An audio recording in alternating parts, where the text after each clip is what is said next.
professor Marcos Paulo. A gente vai fazer aqui mais algumas questões sobre funções. Essas questões são da prova de 2019. A prova de 2019 teve duas partes. Quer dizer, foram duas provas, na verdade. Teve a prova regular e a reaplicação. Vou fazer aqui as questões da prova regular. A da reaplicação fica para uma próxima aula. Bom, então, no momento, eu não estou olhando o chat, tá certo? Então, pode ser que eu demore um pouco a ver as perguntas pelo chat, de modo que quem quiser perguntar, pode fazer, me interrompendo a qualquer instante. Então, vamos lá. Bom, a primeira questão dessa prova, referente a funções, diz o seguinte: uma empresa presta serviço de abastecimento de água em uma cidade. O valor mensal a pagar por esse serviço é determinado pela aplicação de tarifas por faixa de consumo de água, sendo obtido pela adição de valores correspondentes a cada faixa. Então, nós temos aí a faixa 1, para consumo de até 6 metros cúbicos, e o valor fixo de R$ 12. Então, na segunda faixa, a gente tem um consumo superior a 6 metros cúbicos e até 10 metros cúbicos.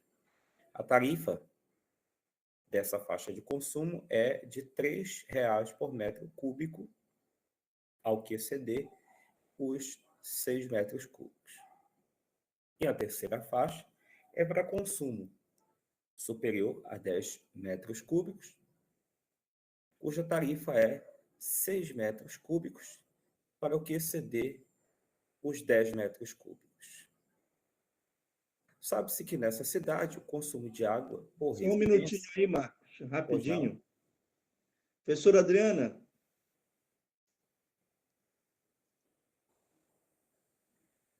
Acredito que ela entrou rapidamente, né? Então tá, pode continuar, Marcos, pode continuar. Ok, então vamos lá. Então, sabe-se que nessa cidade o consumo máximo de água por residência é de 15 metros cúbicos por mês.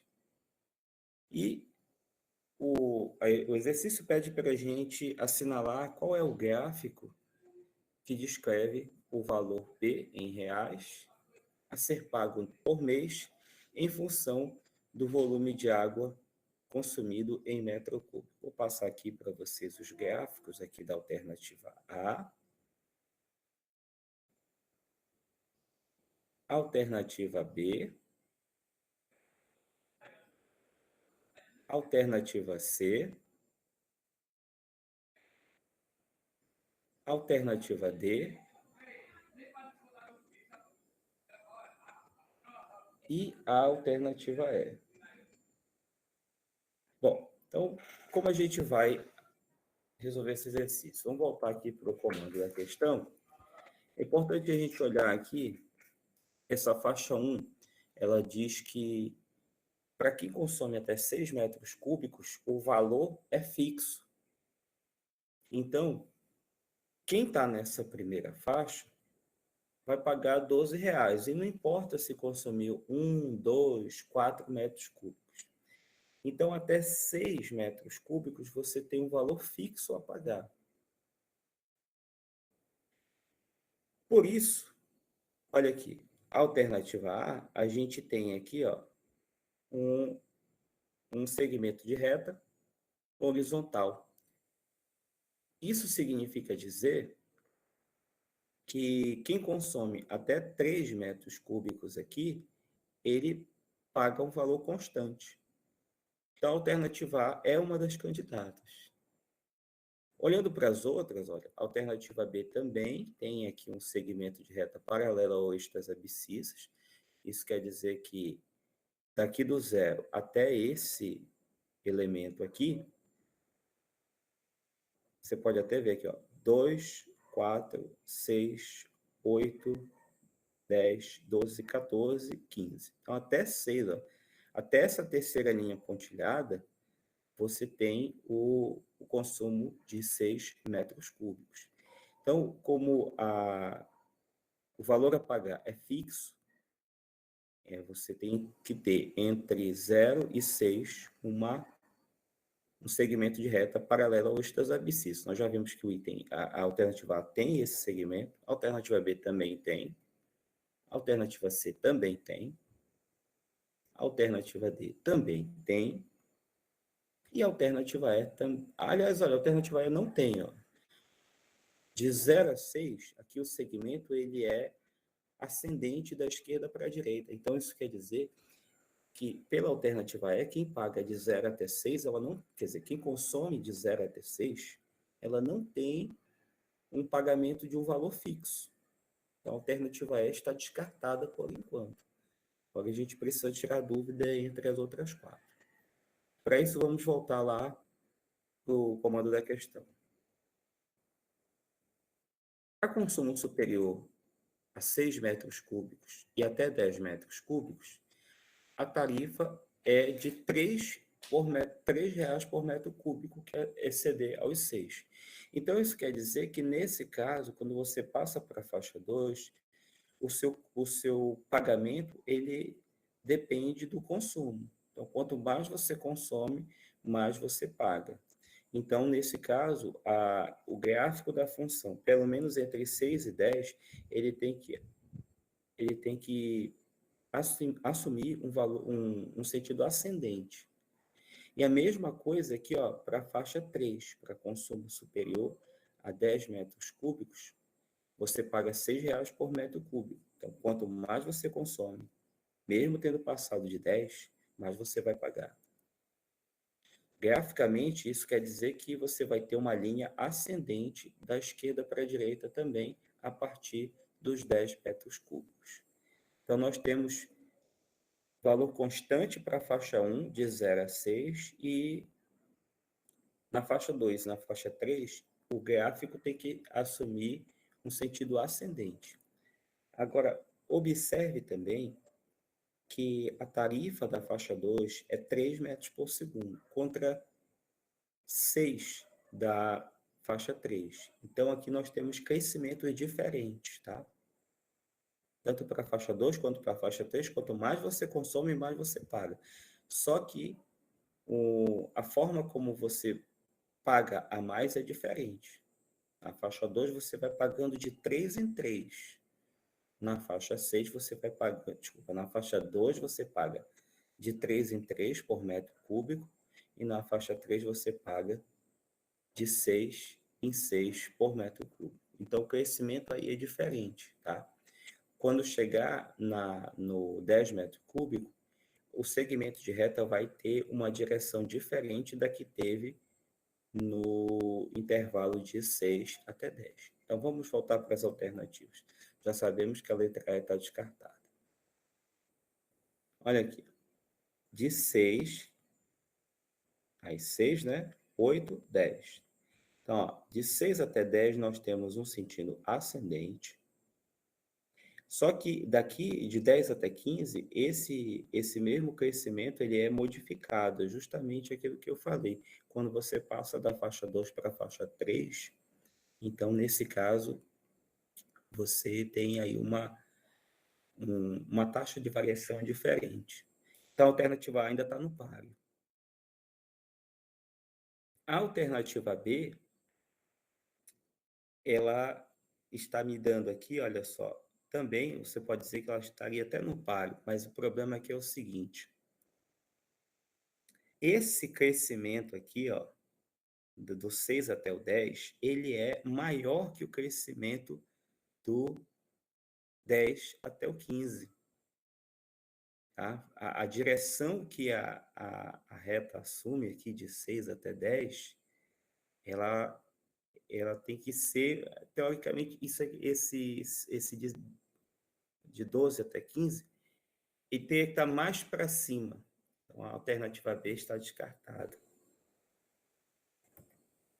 Na alternativa C, nós vamos descartar também, porque de 10 até 15, olha só, o segmento de reta está paralelo ao eixo das abscissas. Então, pelo que está escrito na letra C, Se você consome de 10 até 15, você paga um valor fixo, como aconteceria na faixa 1, o que não é verdade.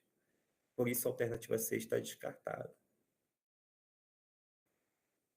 E aqui a alternativa D eu vou descartar também, porque ó, de 6 até 10 está crescente, ok, como deveria ser, mas de 10 a 15 também está crescente, porém com o mesmo sentido do intervalo de 6 até 10. E não é verdade isso, porque quando você está na faixa 2, você vai pagando 3 em 3. Quando você está na faixa 3, você vai pagando de 6 em 6. Então, nesse caso, essa reta aqui, olha, ela não está correta para a situação em questão. Por causa disso, a alternativa correta é a letra A. É aquela que tem aqui de 0 até 6, constante, ok, igual a 12 o pagamento. De 6 até 10, você vai pagando R$3, tá? E de 10 até 15, você paga R$6 a mais por metro cúbico. Tá? Então, aqui essa linha, ela tem que estar mais para cima do que a outra. Por quê? Esse terceiro segmento de reta tem que estar mais para cima que o segundo. Por quê? Porque na faixa 3, você paga mais por metro cúbico do que a faixa 2. Deixa eu ver se tem alguma dúvida aqui. Ok. Então, não, né? Então, vamos para a segunda questão.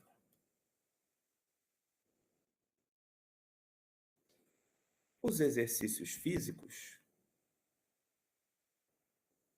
são recomendados para um bom funcionamento do organismo, pois aceleram o metabolismo e, em consequência, elevam o consumo de calorias.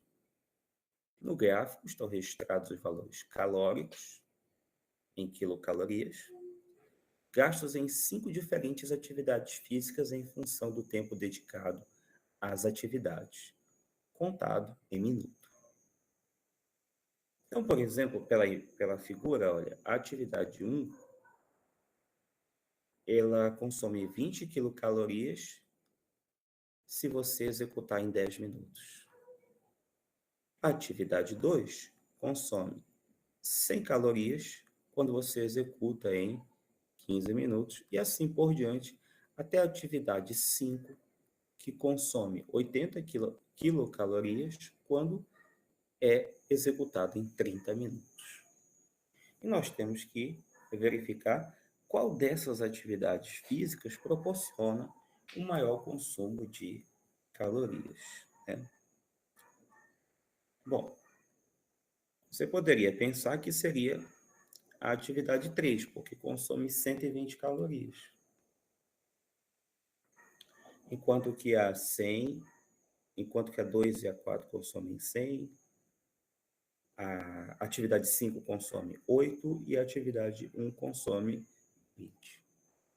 Mas esse raciocínio não deve ser utilizado porque esses valores de quilocalorias estão dados para diferentes intervalos de tempo. Tá? Então, é melhor você tirar uma média aí.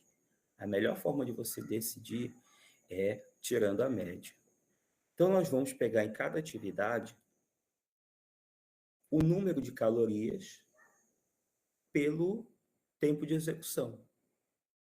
E aí, aquele que me der a maior média vai ser a atividade que proporciona o maior consumo. Então, vamos fazer.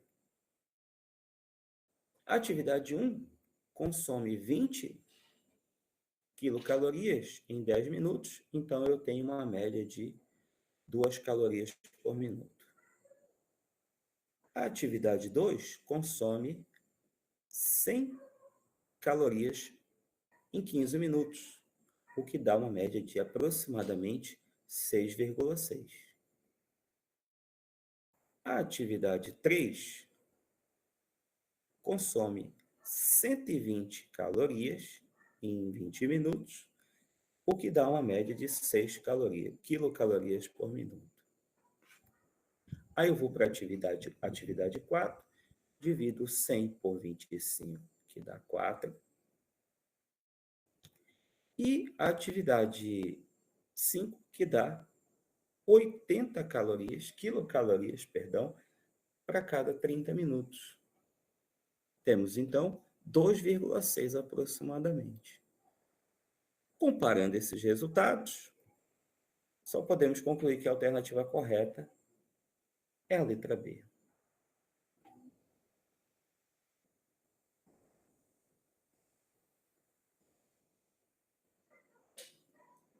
Ok? Então, bastava você aí tirar a média, né? Porque, repito, os valores que estão sendo dados para quilocalorias aí se referem a diferentes intervalos de tempo.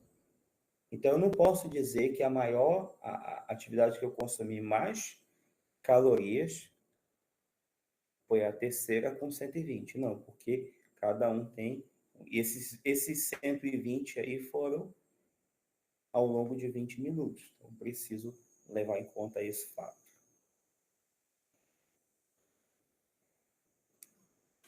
Vamos para a terceira questão.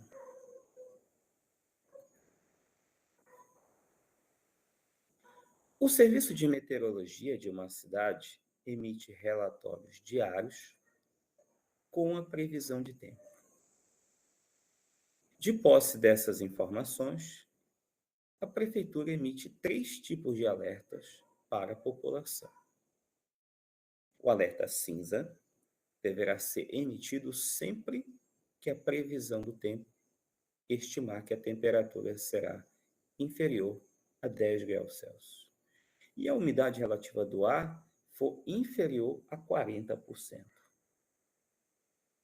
O alerta laranja deverá ser emitido sempre que a previsão do tempo estimar que a temperatura deve variar entre 35 e 40 Celsius. E a umidade relativa do ar deve ficar abaixo dos 30%. E também tem o alerta vermelho, que deve ser emitido se a previsão do tempo estimar uma temperatura maior que 40 graus e a umidade relativa do ar inferior a 25. Um resumo da previsão do tempo nessa cidade para um período de 15 dias foi apresentado no gráfico. Então, vamos olhar aqui que eu tenho a temperatura aqui do lado esquerdo e a umidade relativa do ar em percentual, temperatura em graus Celsius, umidade relativa do ar em percentual aqui do lado direito. Tudo isso ao longo dos dias que está aqui no eixo das abscissas. Nós temos 2 linhas, uma linha cheia que representa a variação de temperatura, que representa a temperatura, e uma linha pontilhada que representa a umidade relativa do ar.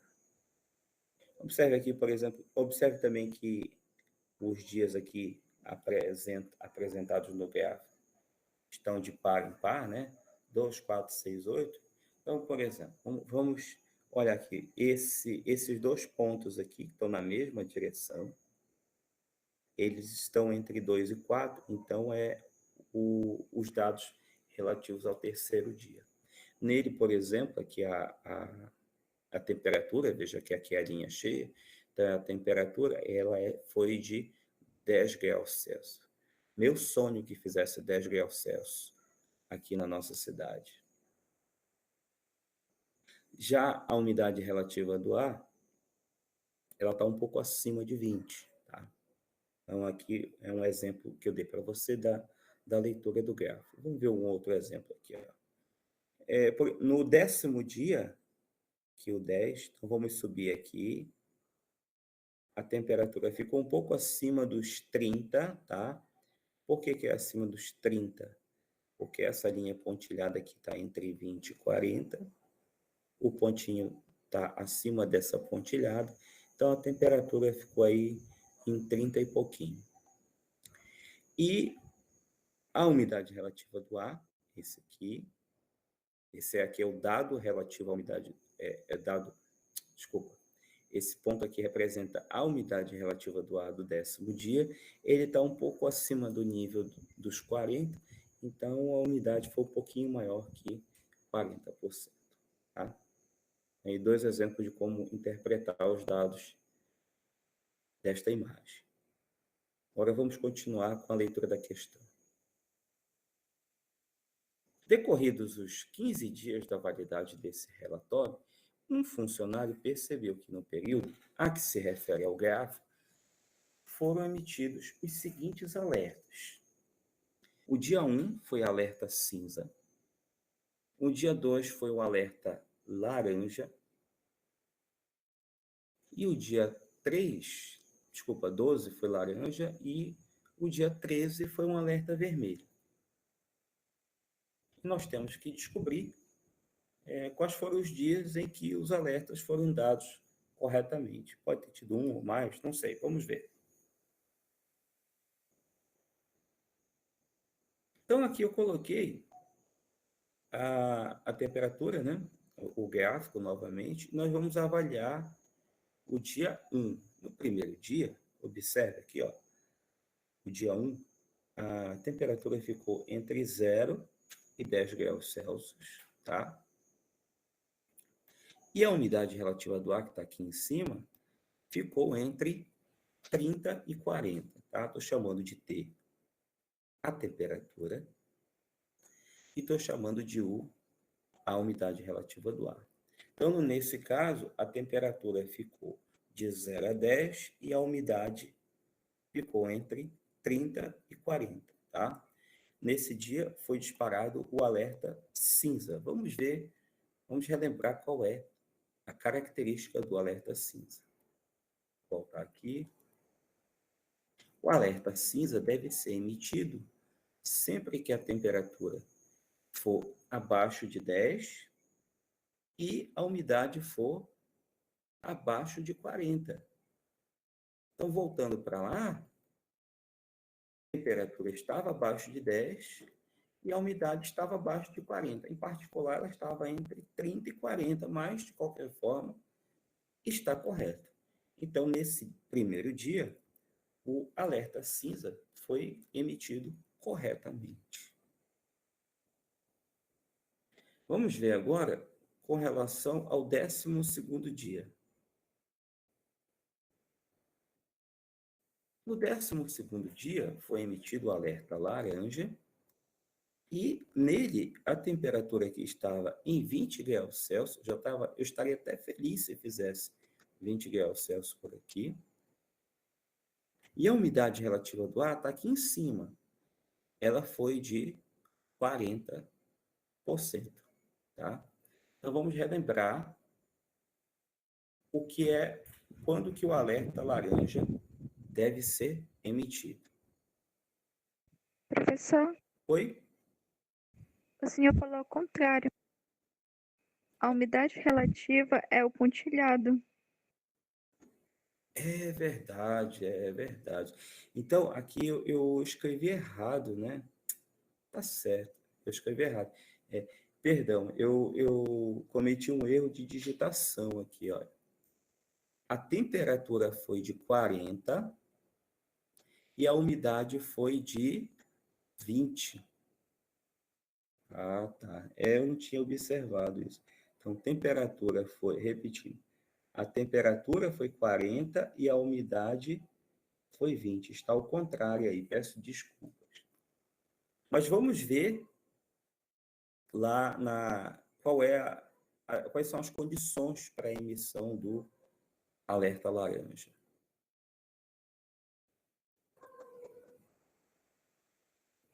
O alerta laranja, vocês anotaram aí, né?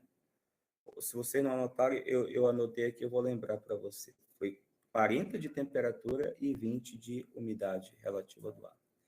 Nesse caso, a temperatura, ela estava, para ser alerta laranja, ela tem que estar entre 35 e 40, tá? tem que variar nesse intervalo. Ok, para a temperatura que foi 40. No entanto, a umidade relativa do ar tinha que ser de 30% para ser emitido de forma correta. E nesse caso aqui, como a colega me chamou a atenção, a umidade relativa do ar foi de 20%. Então, o nosso alerta laranja foi emitido de maneira incorreta.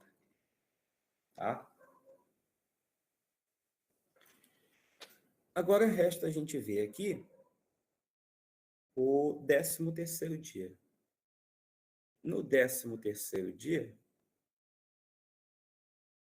a temperatura, eu acho que novamente eu cometi um outro erro de digitação aqui, a temperatura, ela não é igual a 40, como eu coloquei aí, tá? Peço desculpas novamente, ela é maior que 40, veja que o pontinho aqui da linha cheia está acima do nível dos 40, e a umidade relativa do ar, ela está exatamente em 40, tá? Então, anote aí no seu caderno. A temperatura foi maior que 40 e a umidade relativa do ar foi exatamente igual a 40, tá? Novamente eu errei aqui no slide. Mas vamos ver, então, quando que o alerta vermelho foi emitido. Quer dizer, quais são as condições para que o alerta vermelho seja emitido. O alerta deverá ser emitido sempre que a previsão do tempo estimar que a temperatura será superior a 40, isso está correto, tá? E a umidade relativa do ar for inferior a 25%. O que não é o caso, porque nessa situação, a umidade foi exatamente igual a 40. Portanto, o alerta vermelho também foi emitido incorretamente, né? Incorretamente, tá? Então, nesse caso, nós só temos, eu coloquei correto, mas está incorreto, perdão. Eu esqueci de modificar aqui. O único dia em que o alerta foi dado de maneira correta foi o dia 1, tá? Então, vamos ver qual é a nossa alternativa correta. A alternativa correta é a letra A, certo? Vou deixar aqui para você.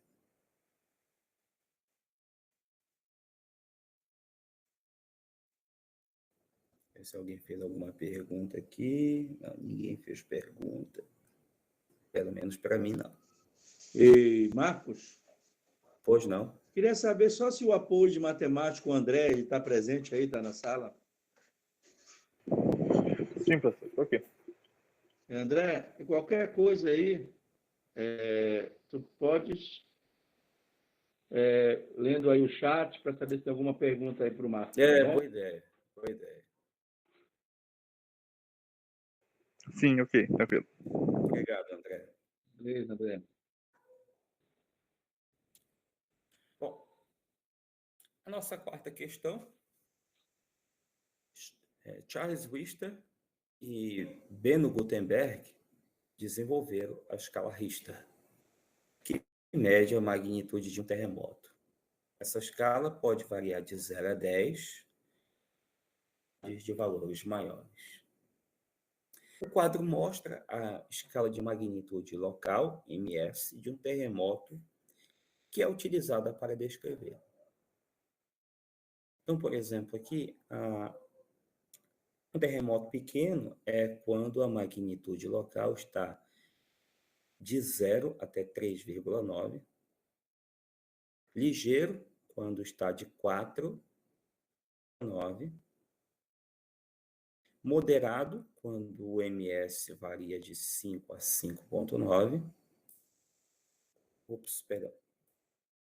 Grande, quando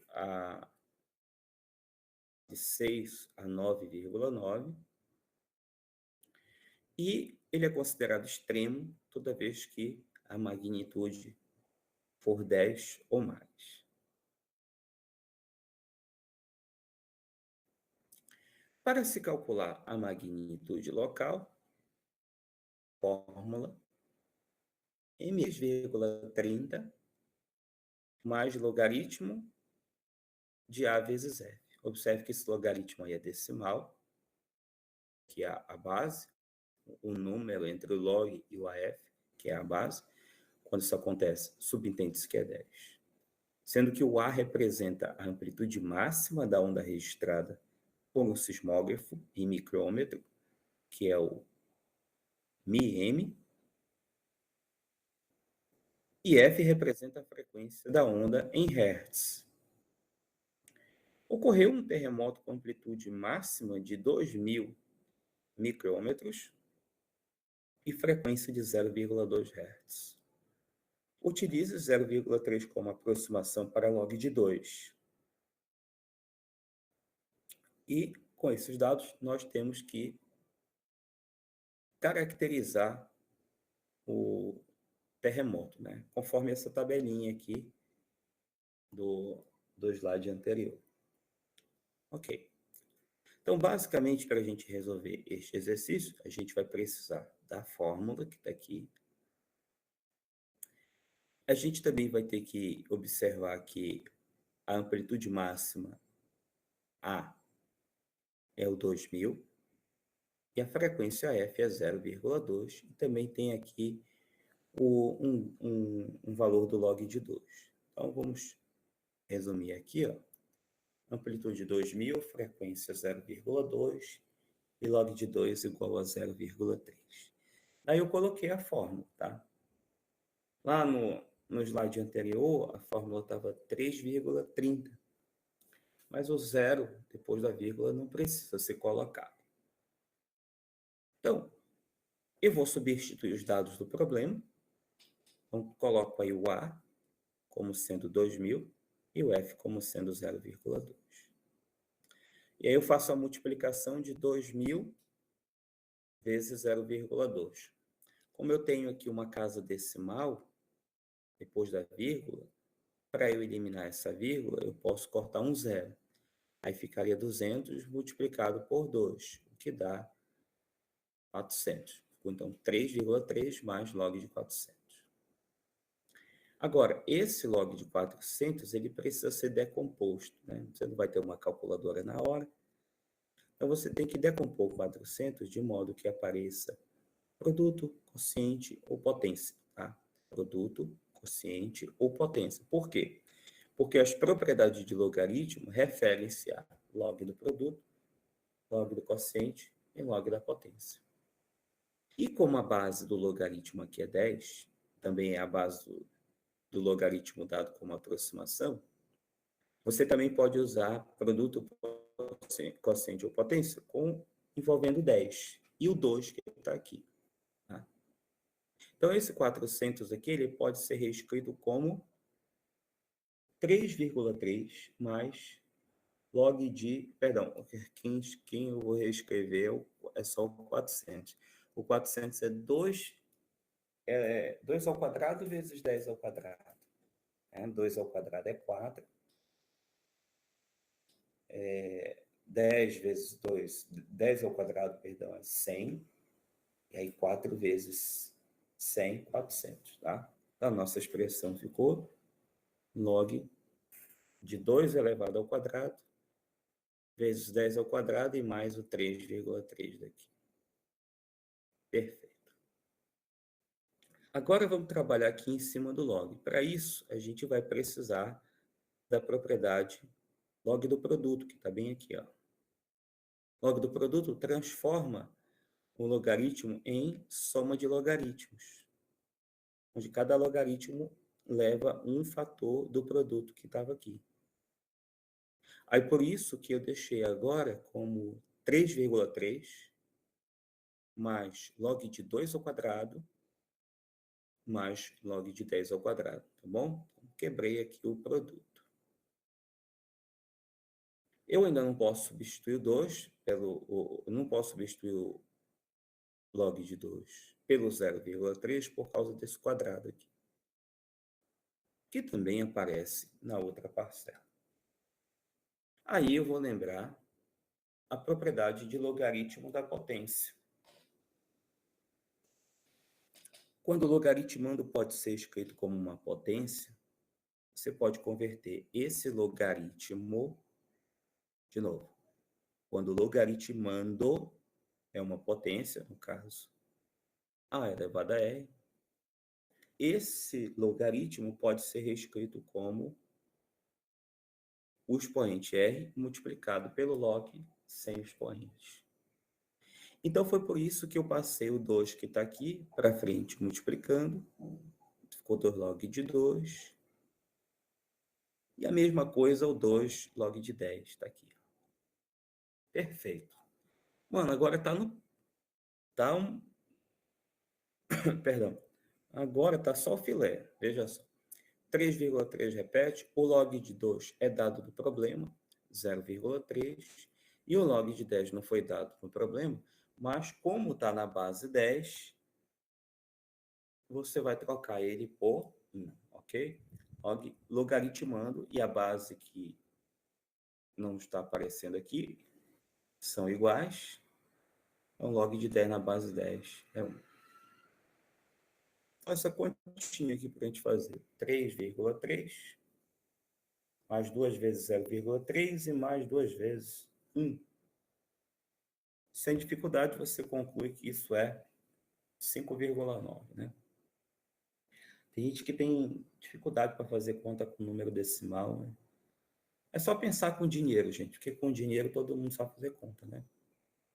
30 centavos vezes 2, 60 centavos. Ou mais R$ 3,30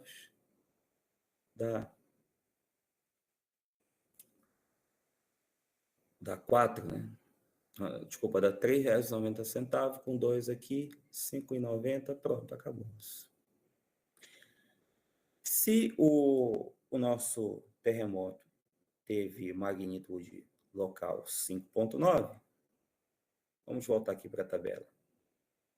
Opa, voltei demais. Ele é considerado moderado. E aí a alternativa correta está aqui, ó, que é a letra C. Muito bem. Se quiser copiar, deixar você dar uma olhada aí e refletir com calma.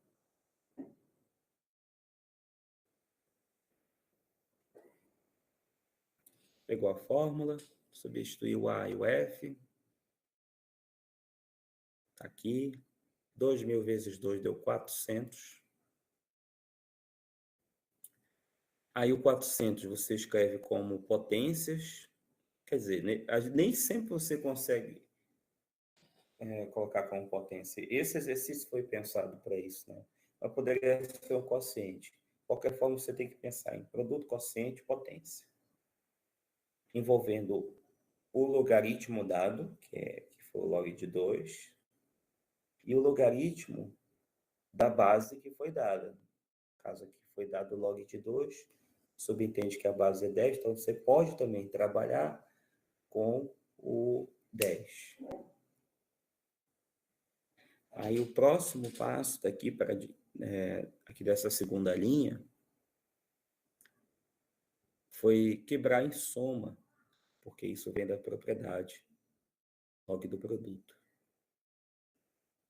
Aí quebrado o log do produto aqui, você também pode usar a propriedade log da potência. O 2 passou para frente multiplicando, e o 2 daqui passou para frente multiplicando. Usa o dado fornecido no problema do log de 2 e lembra que o log de 10, como está na base 10, é 1. Aí depois é continha e você conclui que é 5,9.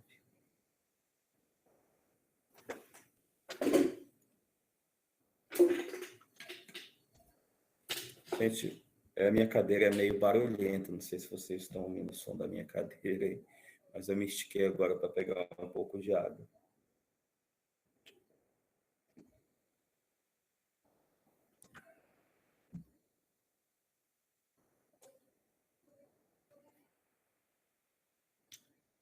Vamos para a próxima.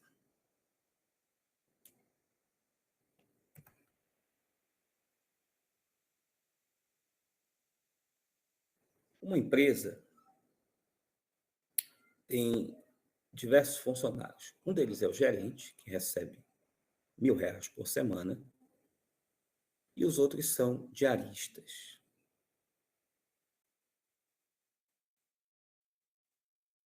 Dois dias por semana, recebendo R$ 80 por dia trabalhado, chamando de X a quantidade total de funcionários da empresa e Y a quantidade e Y a quantia em reais que essa empresa gasta semanalmente para pagar seus funcionários é expressa por. Tá? Então, aqui você tem que estabelecer o gasto com o salário das pessoas. Né? Aqui você tem duas formas de salários, né? Dois tipos de despesa. O dos diaristas com o do gerente. O gerente aqui é fixo, ele ganha R$ 1.000 por semana. Já o diarista, ele ganha R$ 80 por dia trabalhado, sendo que cada um deles trabalha 2 dias por semana. Então, por isso que eu botei aqui o 80 vezes o 2, tá? E esse x menos 1 que está aqui é porque se eu tenho x funcionários, não posso esquecer que um deles é o gerente. E aí ele não entra nessa conta aqui dos diaristas, tá? Então, por isso que é 80 vezes 2, caso preço unitário, 80, vezes a quantidade, 2, de dias trabalhados e a quantidade de diaristas, x menos 1 diaristas. Aí nós temos que distribuir aqui, ó, 80x vezes 2, que dá 160x, e 80 vezes menos 1 vezes 2, que dá menos 160. Agora é só subtrair aqui o 100 menos 160, que dá 840. Então, a alternativa correta é a letra D, porque a despesa com salário é y igual a 160x mais 840.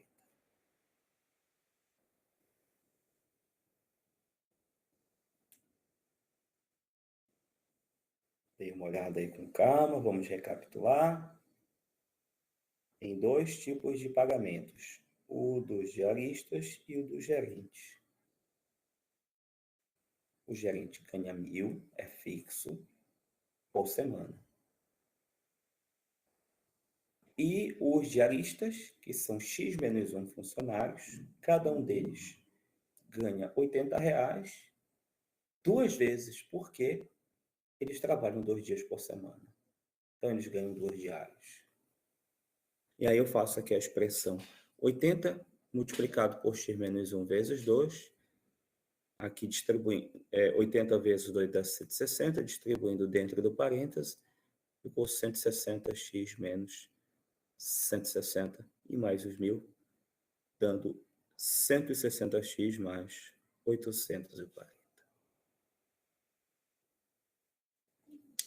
Nossa sexta questão. O gráfico a seguir mostra a evolução das vendas de certo produto de julho a novembro de 2011. Então, analisando aí essa figura, a gente pode observar que em julho nós temos 700 unidades produzidas. Em agosto, produzidas não, vendidas. Em agosto nós tivemos 2.500 unidades vendidas.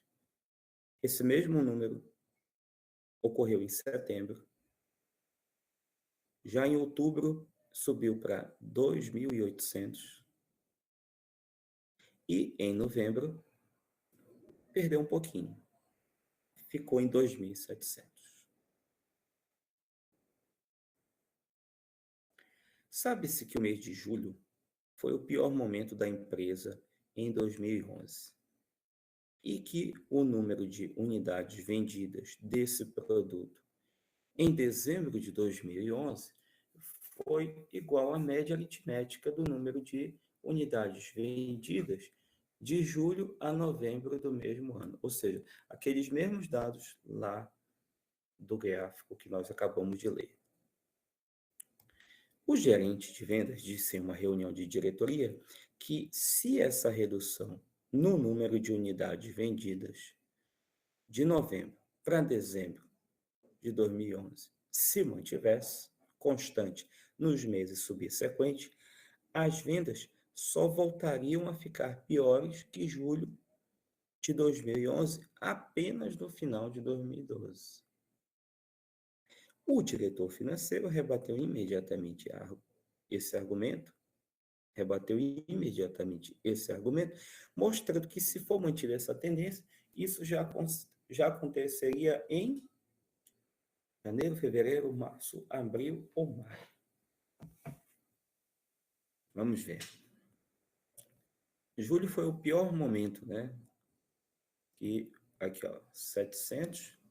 E o de dezembro foi a média aritmética desses valores aí. Então, nós temos aqui 5 meses, né? Julho, agosto, setembro, outubro, novembro.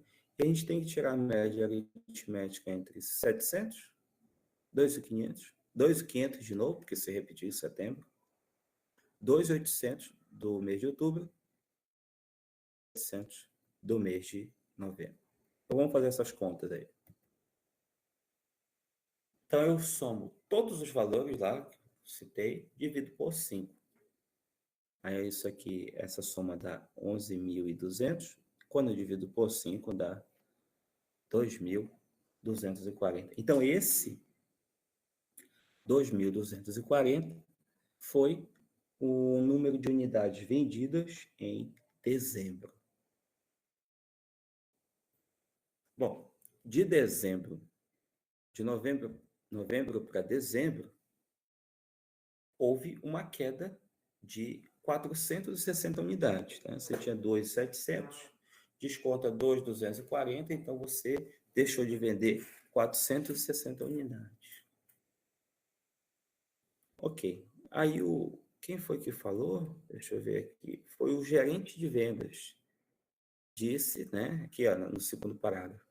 O gerente de vendas disse que, se mantivesse isso, as vendas ficariam piores que julho só no final de 2012. Mas o diretor financeiro disse que não era verdade, não. E ele fez as contas para comprovar. Vamos lá. Então, se a gente deixasse de vender 460 unidades mês a mês, em janeiro a gente venderia, então, 1.780. Em fevereiro, 1.320.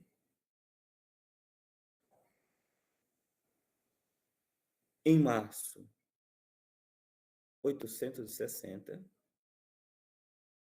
E em abril, venderíamos 400 unidades. Esse do mês de abril foi pior que o julho do ano anterior, que era 700. Portanto, a alternativa correta é a letra D, mês de abril. Tá? Então, a gente tinha que extrair os dados do problema, né? No caso, os dados do gráfico, para saber quanto foi vendido em cada mês. E, como foi dito no problema, lá só estava os dados de julho a novembro. Ele disse que o de dezembro era a média aritmética. Eu somei toda essa turma, tá? Não esquece que é 2.500 duas vezes, por setembro. Então, somando tudo dividido por 5, deu 2.240. Isso foi o vendido em dezembro. Aí, de novembro para dezembro, tivemos uma redução, então, de 460 unidades na quantidade de unidades vendidas. E aí eu vou te contando 460 desses 2.240 e do resultado, até chegar no primeiro valor menor que 700. E isso deu no mês de abril. Portanto, a alternativa correta é a letra D.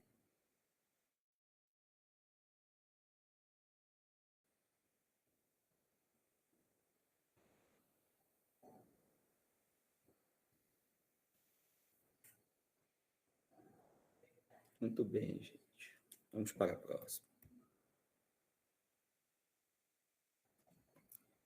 Um comerciante que só vende pastel, refrigerante em lata e caldo de cana em copos fez um levantamento das vendas realizadas durante a semana.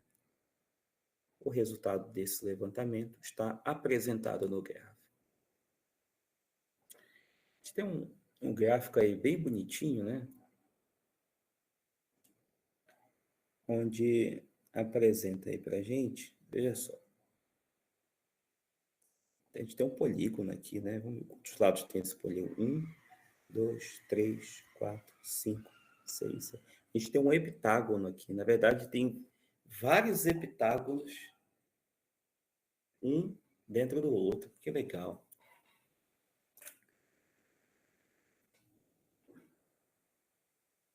Então, cada vértice desse heptágono aqui representa um dia da semana. Que é o domingo, aí segunda, terça, quarta, quinta, sexta, sábado. Começando aqui do zero, olha, do zero até 10. Aí você vai contando de 2 em 2, ó, pelo visto. Nós temos aqui as linhas pontilhadas. Tem a tracejada, né?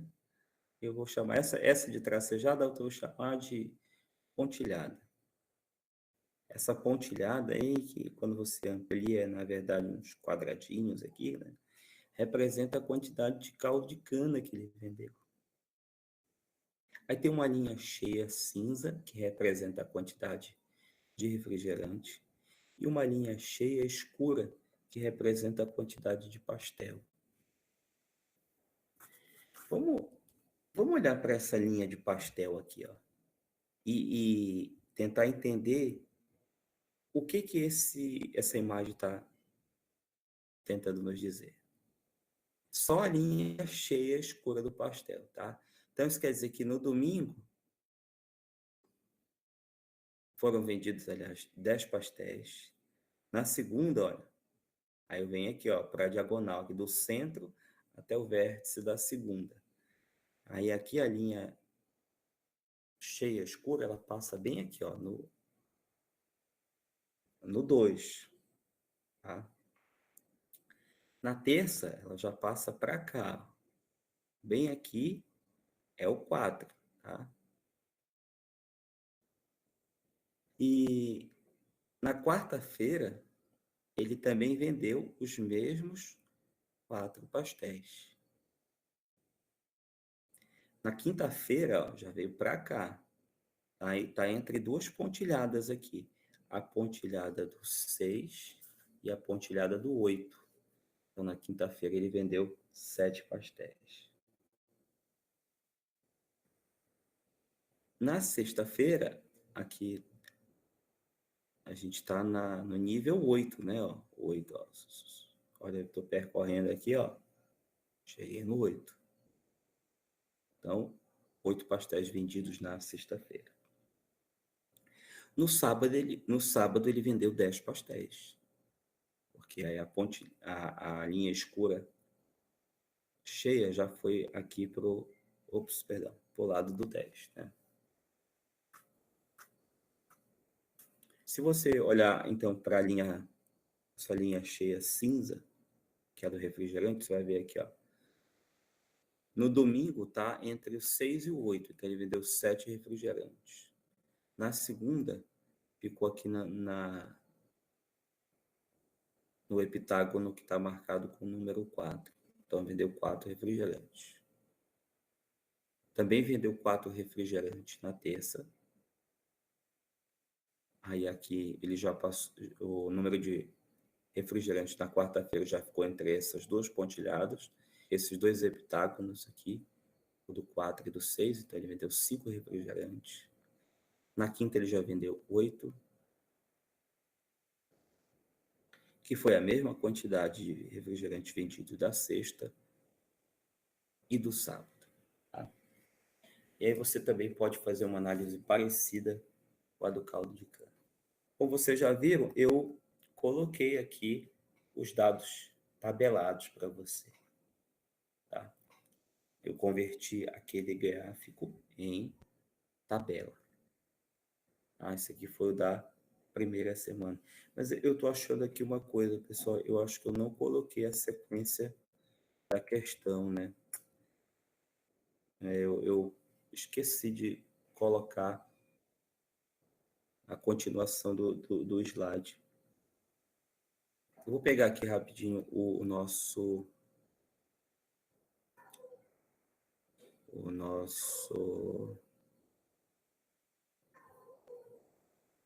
pedir licença aqui para vocês, vou interromper aqui o compartilhamento rapidamente, só para eu poder buscar o resto da questão aqui para nós. Vou abrir aqui a prova do Enem.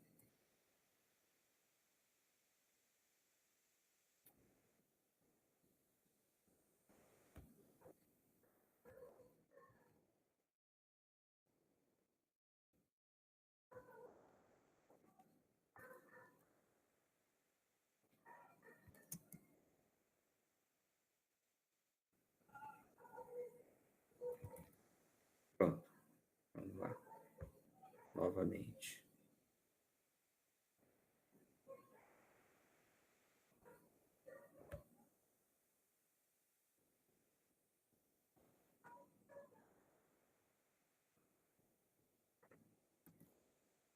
Aqui. Então, continuando aqui.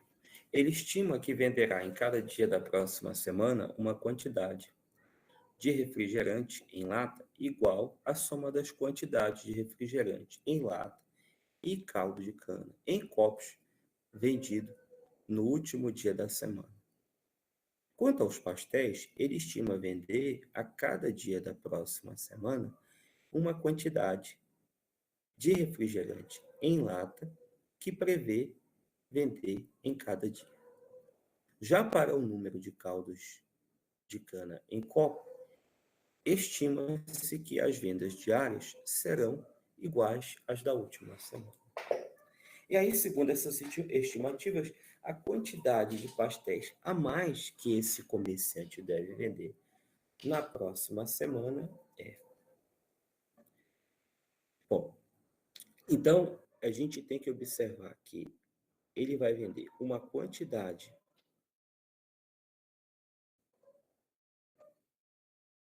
de refrigerante. Vou tirar.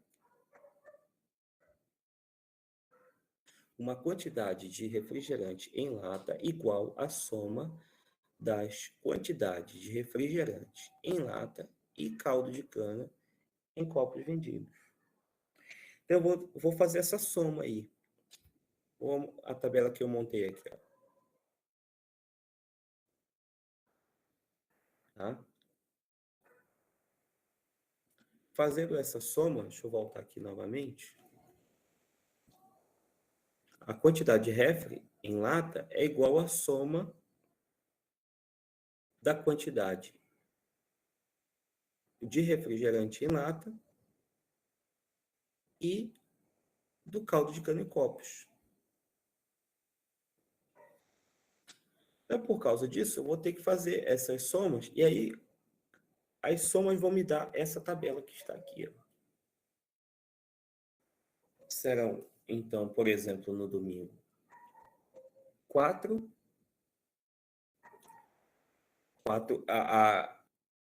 as quantidades de caldo de cana não vão aumentar. A de pastel, elas vão somar junto com os de refrigerante da semana passada. E as somas estão colocadas aqui já. Veja, por exemplo, olha, eu tenho que fazer, então, 7 mais 4, que dá 11. Tá?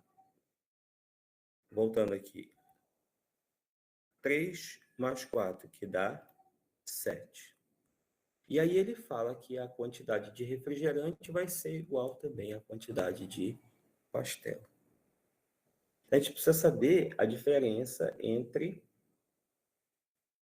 o número de pastéis. Tá? Dois daqui, eu vou voltar para você ver lá na tabela, que são 45 da semana anterior. E aí, por causa disso, a alternativa correta é a letra B. Tá? 27.